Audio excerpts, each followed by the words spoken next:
शादीपुर मंडल की, बुराड़ी विधानसभा की पानी लो। मेरे भाई बहन, ये बड़ा सौभाग्य है कि आप सबकी सेवा करने का मुझे मौका मिल रहा है। 9 साल सेवा करते करते हो गए। आप सब जानते हैं कि आप जब मुझे सांसद चुनते हैं तो देश का प्रधानमंत्री नरेंद्र मोदी बन जाते। मैं मनोज तिवारी एक व्यक्ति जरूर हूँ, देश का एक कलाकार भी हूँ, देश की सिनेमा का एक हीरो भी हूँ, लेकिन उससे अलग मैं जो देश में नरेंद्र मोदी जी के डायरेक्ट 303 जो उनके सैनिक हैं, जिनको जनता चुन करके मोदी को चुनती है, मैं उनमें से एक छोटा सा प्रतिनिधि हूँ। आज डीसीएम कॉलोनी में पहली बार नहीं आए हैं, इसके पहले भी आए थे। जब आए थे तो यहाँ के RWA ने मुझे कुछ बातें बताई थी, जो हमने अपने लोकसभा के लिए लिस्ट बनाए हैं 2014 से। वो लिस्ट जब उसको हम पढ़ते पढ़ते आएंगे तो हम कॉलोनी तक आने में तो अभी हमको बहुत समय लगेगा। फिर भी डीसीएम कॉलोनी पे मेरी नजर पड़ गई। इसके लिए यहाँ के लोगों का धन्यवाद है, यहाँ के RWA का धन्यवाद है, यहाँ के रहने वाले निवासियों का धन्यवाद है। उन्होंने मुझे गाली दे के नहीं बुलाया, मुझे बड़े प्यार से बुलाया और बुला करके जो दिखाया, वो देखने के बाद मैं भी चिंतित हो गया कि अगर किसी कॉलोनी में इतना सुंदर एक छोड़ है, उसमें इतना सुंदर तालाब बनने की संभावना है, उस तालाब का सुंदरीकरण कर दे तो एक कॉलोनी में रहने वाले लोगों के लिए वैसा ही महसूस होगा जैसे लोग किसी नदी या बड़े झील के किनारे रहते हैं। ऐसी संभावना इस कॉलोनी। तो हमने कोशिश की, काम शुरू हो गया। काम का थोड़ा सा मैं बीच में प्रगति जानने के लिए क्या क्या हुआ है आया हूं। अभी मैं जब वहां गया तो मुझे 2-3 विषय बताए गए, और ये विषय बताने के लिए सबसे पहले तो मैं जो हमारे साथी लोग हैं, जो मेरे अनुपस्थिति में भी आपको हमारी बातें कहते हैं या सुनते हैं, तो हमारे साथ मंडल के अध्यक्ष हमारे संजीव चौरसिया जी, हमारे इस वार्ड से पार्षद के रूप में 5 साल बिताया। इस बार भी हमारी वो पार्षद प्रत्याशी थी, वो हमारी उर्मिला राणा जी, हमारे इसी क्षेत्र के राजपाल राणा जी, जो इस समय जो मनोनीत पार्षद हैं वो भी आपके बीच में हैं, और मनीष राणा जी भी हैं, श्वेता भी हैं, और यहाँ गीता गौड़ जी भी हैं, और अनीता जी हैं, अनीता प्रधान जी, और बलराम झा जी भी देखो थोड़े दिन पहले भी आ गए, अब वो भाजपा में आ गए। तो स्वागत कर दीजिए आप लोग। और यहाँ जितने हमारे बड़े बुजुर्ग बैठे हैं, मैं माफ करिएगा, मैं यहीं से आप सबको समझिए पैर छू करके प्रणाम कर रहा हूँ। आशीर्वाद दीजिएगा आप लोग। आप लोगों का खूब आशीर्वाद है हमारे ऊपर, ये मैं महसूस करते रहता हूँ। और आज जो बातचीत हुई है, यहाँ मैं 3-4 डिसीजन लिया हूँ जो आपको बताता हूँ। पहला डिसीजन, जो पहले से आपका छठ का एक घाट बना हुआ था, जो एक छोटी सी जगह है, अब उस जगह को, जैसा कि आप सबने, हमें राजकुमार प्रधान ने, यहाँ के लोगों ने, मनोज जी ने, सबने कहा, उसको हम एक सुंदर सा पार्क बना करके, वहाँ पार्क भी रहे, वहाँ आपके शादी ब्याह के कुछ छोटे छोटे अवसर हो भी हो सके, उसको मैं करके दे दूंगा। दूसरा रहा एक डीसीएम का जो छोड़ है, बनना तो शुरू हो गया है। थोड़ी सी हमारे पास बात आई थी कि जब ये सड़क 30 फीट की आ रही है, अगर वो जोड़ के पास कम हो जाएगी तो आगे जिस सड़क से जोड़ना है उसमें दिक्कत आएगी। तो हमने आज निर्णय लिया, लोगों ने कहा इसको 25 फीट बना दो। वैसे तो हम कोशिश करेंगे कि इसको भी 30 फीट बना करके दे दें उस जोड़ के साथ, लेकिन अभी जो हमारी बात हुई है, अधिकारी बोला सर 25 कर देंगे, हमें आशा है कि जब मैं बैठूंगा तो 30 भी करा दूंगा और 25 तो अवश्य हो जाएगा। आज ही बातचीत हो गई, इससे अच्छा होगा ना। 25 फीट में भी आपको कोई दिक्कत नहीं होगी, लेकिन मेरी कोशिश है कि जितनी चौड़ी सड़क आ रही है उतनी ही हम दे दें, तो हम ये भी काम करके आपको देंगे। अब देखिए, 9 साल के सफर में हमने नरेंद्र मोदी जी के आशीर्वाद से, देश के प्रधानमंत्री जी ने कुछ योजना बनाई।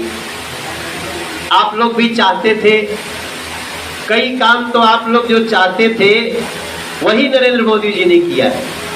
कई बार अगर आप अकेले में सोचेंगे कि देश का प्रधानमंत्री कैसा हो, तो आपको लगेगा कि नरेंद्र मोदी में आप ही समाये हुए। अभी एक दिन नरेंद्र मोदी जी एक अपने किसी वरिष्ठ व्यक्ति को फोन किए, उनके साथ वो सीनियर थे, तो एक दिन नरेंद्र मोदी जी का उनके पास फोन गया। उनकी उम्र है 84 साल।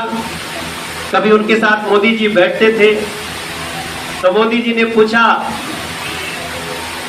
कि अगर कोई हमारे काम करने में दिक्कत हो तो बताइए, मुझे कुछ सुझाव दीजिए। तो वो जो 84 साल के उनके, कभी उनके साथ उनके वरिष्ठ भी होते थे, उन्होंने मोदी जी को कहा, मोदी जी, देश के प्रधान सेवक आप हो, प्रधानमंत्री तो मैं ही हूं, ऐसा महसूस करता हूं। ये बात मोदी जी ने स्वयं कही है।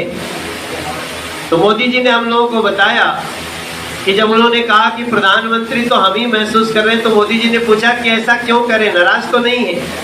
बोले नहीं, हम चाहते थे कि हमारे भारत के मस्तक कहे जाने वाले जम्मू कश्मीर से 370 हट जाए। आपने हटा दिया, मुझे लगता है मैं ही प्रधानमंत्री हूं, क्योंकि मैं ऐसा सोच रहा था। हम सोच रहे थे कि इस देश में भगवान राम जहां जन्म लिए, वो स्वयं एक जाकर के, हम आप अगर डीसीएम कॉलोनी में थोड़ी सी दिक्कत होती है तो हमको इतनी परेशानी होती है। हमारे आराध्य भगवान राम वो टेंट में पड़े हुए थे। इस देश की सरकार बार बार कोर्ट में जाके कहती थी इसका फैसला मत करो, कोई और नहीं रोकता था। सरकार जिसकी बनती थी वही रोकता था। उनके वकील खड़े होते थे और बोलते थे नहीं नहीं, अब इस देश में राम मंदिर नहीं बनेगा, राम जी को टेंट में रहने दो। बहुत सारे मंदिर हैं, जाके दर्शन करे लो। क्या आप लोग भी ऐसा चाहते थे? आप लोग तो चाहते थे ना कि राम जी का भव्य मंदिर बने। हमारे देश में करोड़ों ऐसे लोग हैं जो कहते हैं हम भले सड़क पे सो जाएंगे, लेकिन हमारे भगवान राम का मंदिर ऐसा बना दो कि दुनिया देख करके कहे कि ये राम जी का मंदिर। अब तो तारीख भी आ गई, याद रहे वो सभी लोग जो राम मंदिर को चुनौती देते थे, हम मंदिर भी बना रहे हैं और तारीख भी बता रहे हैं। 22 जनवरी को मंदिर का उद्घाटन होने जा रहा है।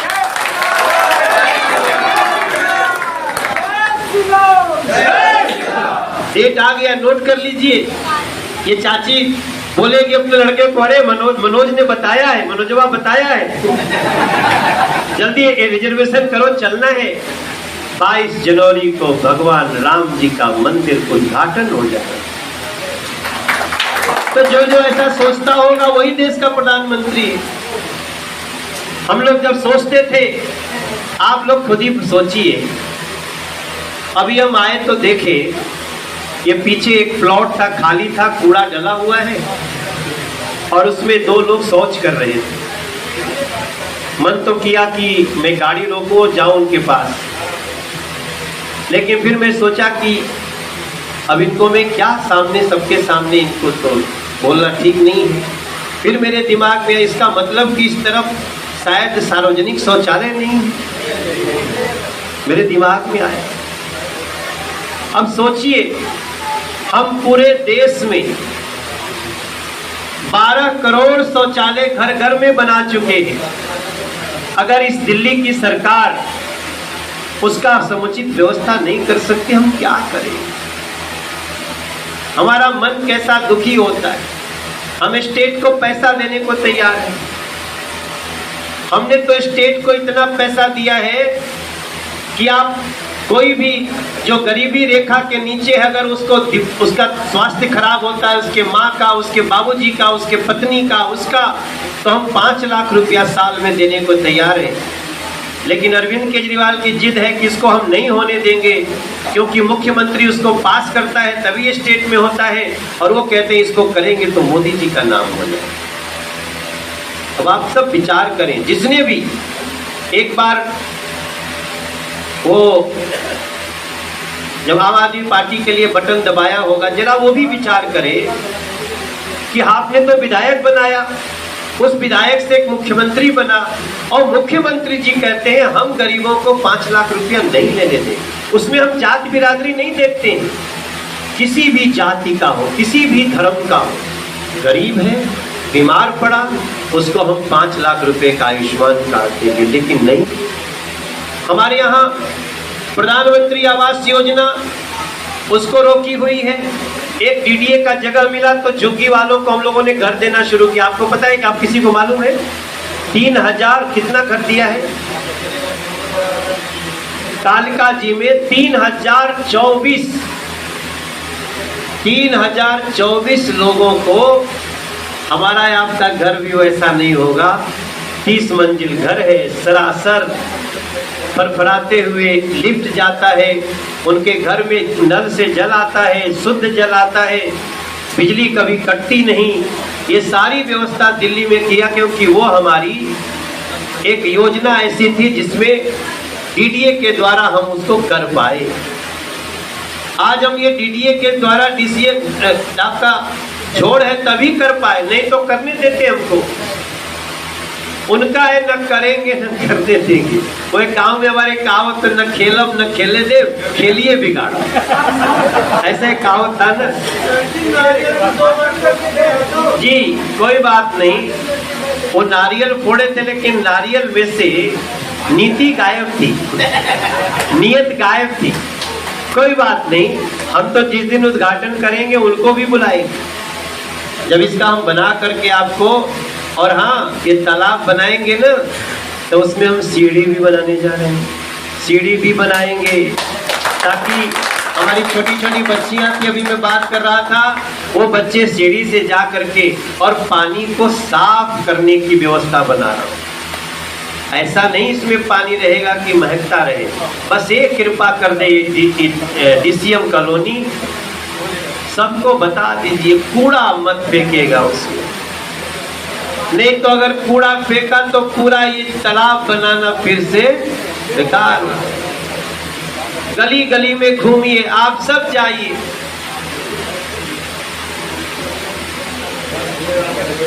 एक आदत पड़ी हुई हम लोगों को, अपने घर से निकालो और धीरे से ले जाके तालाब में।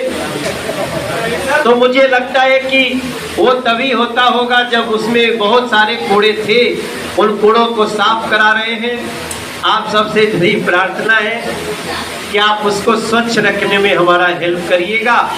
मैं बहुत जल्दी कोशिश कर रहा हूं कि हमारा जब चुनाव आए, उस चुनाव के पहले आप लोगों को उस तालाब में उतार करके इस साल की छठ वहीं करा दे। यही हमारा अपना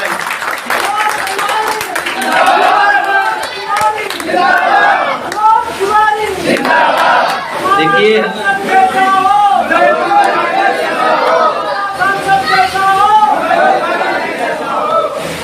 अभी आप लोगों से इससे ज्यादा कुछ नहीं बात करना है। इससे ज्यादा बात करने का कोई मतलब भी नहीं है।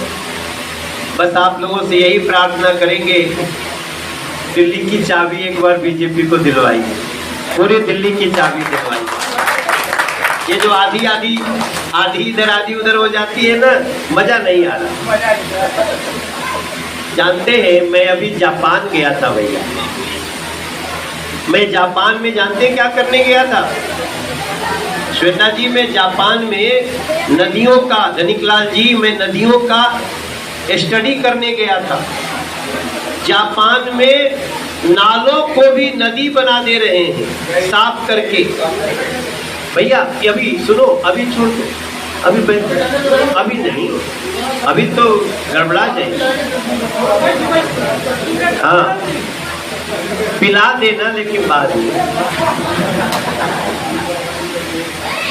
हमारा एक सपना है, जैसे हम डीसीएम का ये तालाब बनाने जा रहे हैं ना, सपना मैं देखा कि यमुना जी में जैसे दुनिया के और किसी नदी में शिप चलती है, अच्छी अच्छी नाव चलती है, शाम को लोग जा करके नदी के किनारे बैठते हैं, मैं वैसी यमुना जी बनाने की कल्पना देखूंगा। आप लोग बड़ा लंबा वनवास दे दिए हम लोगों को। राजपाल जी, कितने साल हो गया? 25 साल से बीजेपी दिल्ली में नहीं है बलराम भाई। एक दिन हमरा से एक आदमी पूछा कि मनोज जी, 93 में मदन लाल खुराना जी मुख्यमंत्री थे, बाद में साहेब सिंह वर्मा जी उसी कार्यकाल में हुए, सुषमा जी हुई, ये 25 साल से बीजेपी क्यों हार रही है? ऐसा हमसे मीडिया के एक साथी ने पूछा। तो मैंने उनको बोला कि अच्छा देखो भैया, थोड़ी देर के लिए बताओ, बुंदेलखंड कहाँ है जहां पानी 1000 फीट नीचे रहता है? कितना फीट? 1000 फीट नीचे पानी। वहां भी मोदी जी ने नल से जल पहुंचा दिया, गांव गांव में नल से जल पहुंचा।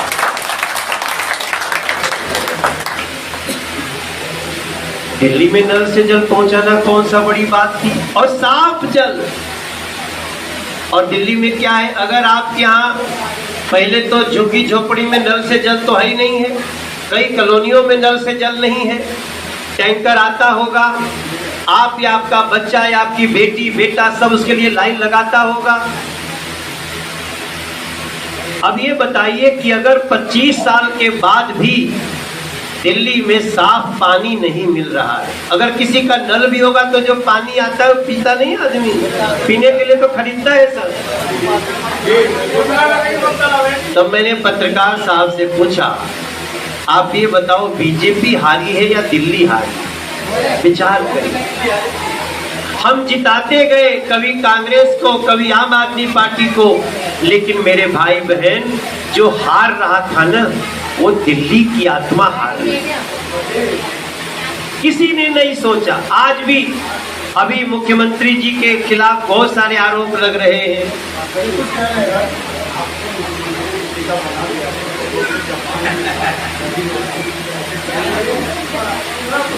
देखिए भैया, धनिकलाल जी आप बहुत धनी हैं। हम वही बात तो कह रहे हैं, एक बार बीजेपी को चाबी देने की जरूरत है। माता जी, हम जापान से अच्छी व्यवस्था भारत में कर सकते हैं, जापान से अच्छी व्यवस्था दिल्ली में कर सकते हैं, और हम करेंगे।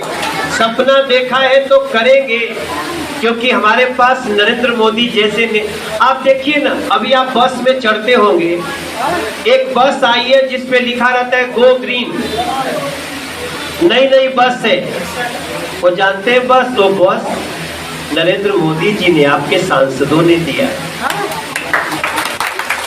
और वो 300 है। हम जिस दिन बीजेपी आ जाएगी ना धनिकलाल जी, हम दिल्ली के हर बस स्टैंड तक वैसे ही बस चलाएंगे, एक बस नहीं होगी जो धुआं फेंकेगी। यूक्रेन में युद्ध हुआ, भारत के भी बच्चे फंसे थे, बुराड़ी के भी 27 बच्चे वहां फंसे हुए थे जो अपने घर में आ गए। और जानते हैं कैसे आए? बस पे तिरंगा झंडा लगा दिया जाता था और युद्ध बंद हो जाता था, बस निकलती थी, खाली तिरंगा झंडा थे। यही नहीं, पाकिस्तान वाले भी फंसे थे, उनको भी निकलने के लिए तिरंगा झंडा लगाना पड़ा बलराम बाबू, वो भी निकल के चले गए। ऐसे ही थोड़ी होता है। तो कोई बात नहीं, डीसीएम को हमें एक वो बनाना है, सैंपल बनाना है। डीसीएम जो जोड़ है उसको बना करके मैं पूरे बुराड़ी को कहूँगा, एक बार डीसीएम जोड़ देखने आइए। कोशिश करने वाले की कभी हार, कोशिश करने वाले की हार। ये कविता है ना कि लहरों से घबरा कर नौका पार नहीं होती, कोशिश करने वाले की कभी हार। तो आप लोग आशीर्वाद बनाए रखिए। हम आप सभी का दर्शन करके आज बड़ा खुश हुए। वैसे भी 9 साल हो गया है, हम सबको हिसाब किताब दे ही रहे हैं।